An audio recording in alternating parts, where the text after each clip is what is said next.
Congo nde mboka, Congo mboka ya Bangkoko.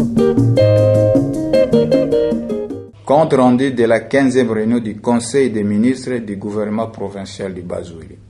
Ce vendredi 28 octobre 2022 s'est tenu dans la salle de réunion du gouvernement provincial la 15e réunion du Conseil des ministres, qui a été présidée par son Excellence Monsieur le gouverneur de province ad intérim, Christophe Kondanga Lemonde. 4 points étaient inscrits à l'ordre du jour, à savoir lecture et adoption du procès verbal de la 14e réunion, 2. Communication de son Excellence gouverneur ad intérim, 3. État de la situation au niveau de la province et 4. Évaluation du niveau de mise en œuvre des 5 projets prioritaires du gouvernement provincial pour les 100 premiers jours. Après adoption des points inscrits à l'ordre du jour, le gouverneur ad intérim a accordé la parole au secrétaire exécutif du gouvernement qui a lu à l'intention de l'assistante les comptes rendus de la semaine passée et celui-ci a été adopté moyennant quelques amendements de fond et de forme.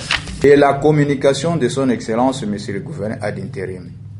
Au cours de cette séance, cette étape était centrée sur l'insécurité à Buta, notamment où un membre du gouvernement provincial a été victime la semaine passée. À cette fin, le Conseil a recommandé aux services attitrés d'intensifier les investigations en vue de détecter ces inciviques. De l'état de la province, le gouverneur ad intérim a signalé que l'enquête s'est poursuivie sur les cambriolages de la société solidaire, société de transfert d'argent, et au cours de cette recherche, 3 suspects ont été appréhendés à Soukissa, à 65 km de la ville de Buta, d'une Jeep Land Cruiser qui s'est rendue à Kisangani.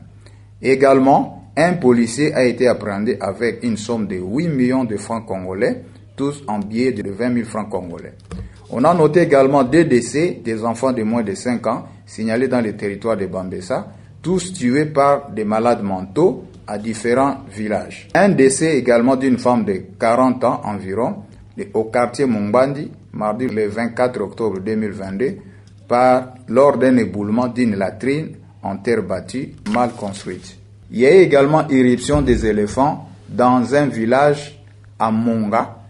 Et ces éléphants ont dévasté tous les champs et les habitants se trouvent dans la Belle Étoile durant cette semaine. Par rapport à cette situation, le ministre provincial de la Santé a recommandé à l'assistance qu'on lui fournisse les statistiques par rapport à cette situation en vue de constituer son rapport à adresser aux institutions humanitaires. La 15e réunion du Conseil s'est clôturée par l'évaluation des 5 projets prioritaires de chaque ministère pour les 100 premiers jours. Commencée à 10h32, cette réunion s'est clôturée à 13h26 pour le porte-parole du gouvernement en mission, Dr Akonda Innocent, ministre provincial de la Santé,